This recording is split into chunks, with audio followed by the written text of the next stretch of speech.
claro que é un dos reis da gastronomía galega. Queremos saber máis deste animal, imagino que vos tamén, así que temos a uns grandes especialistas aquí, xunto con Isabel, para falar deste animal tan curioso. Pep Rollant, benvido, bioquímico, investigador do CSIC, ben, e tamén Santiago Pesqueira, que é peixeiro na praza de Pontevedra. Benvidos, benvidos. Bueno, Pep, cada vez custa máis atopar o querido protagonista deste faladoiro agora. O polvo, é complicado atopar o polvo nas nosas costas? Hombre, cada vez será más complicado, yo creo, ¿no?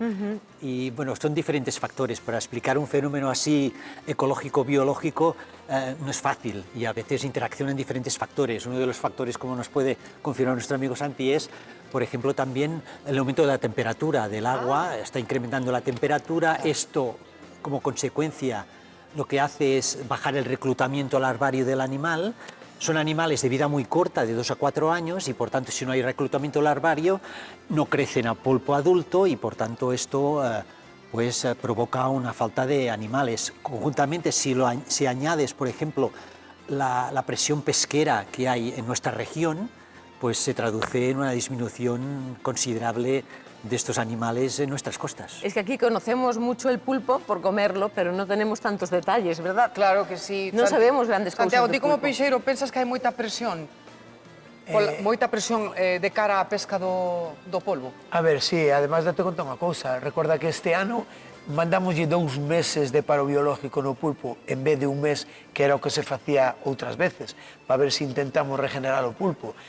Sin embargo, ao parecer, polo que nos dixeron os mariñeiros esta semana pasada, que cando se abreu, hubo zonas como, por exemplo, o Bueu, sei que viñeron 1.500 toneladas menos co ano pasado.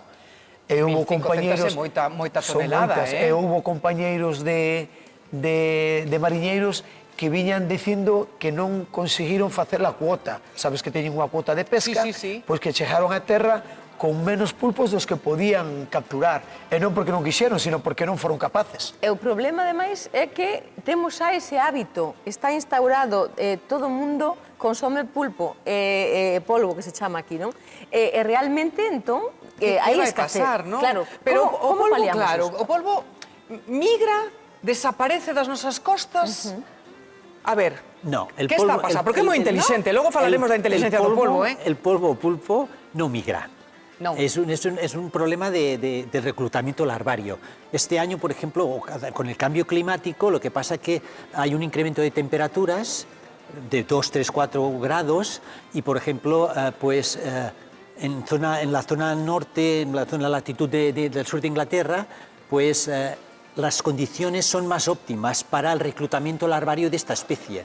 O sea, que está siguiendo ao Reino Unido. Sí, no se está yendo al Reino Unido, sino que las poblaciones residentes ahí de pulpo proliferan máis, porque la temperatura óptima de crecimiento es pues a una temperatura que la que tenemos en Galicia pues hace 3, 4 años. También es verdad que este fenómeno climático es cíclico en este caso, ¿no?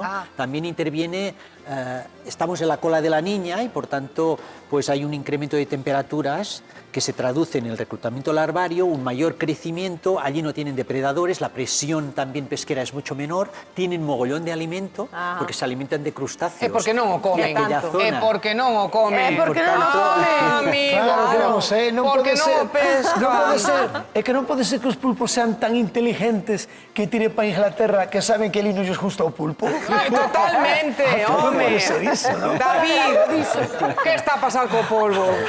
Está a pasar tantas cousas, mi madriña. Que son tan inteligentes, son tan peculiares. É que non nos podemos dicir todas, solamente podemos dicir 8. 8 ver, verdades, veña. 8 datos sobre o polvo, como 8 tentáculos que é o que ten. Así que é o que lles traio, así que vamos a comezar por ese primeiro dato, ya que hai ata 300 especies de polvo. É un dos animais máis intelixentes, ten 3 corazóns e un cerebro central que conecta con cada un deses 8 tentáculos. Ollo, porque se perde un tentáculo polo que sexa, pódese regenerar. Entón, igual estamos facendo mal con collelos, igual podemos collelos, si lle volven crecer, o yo.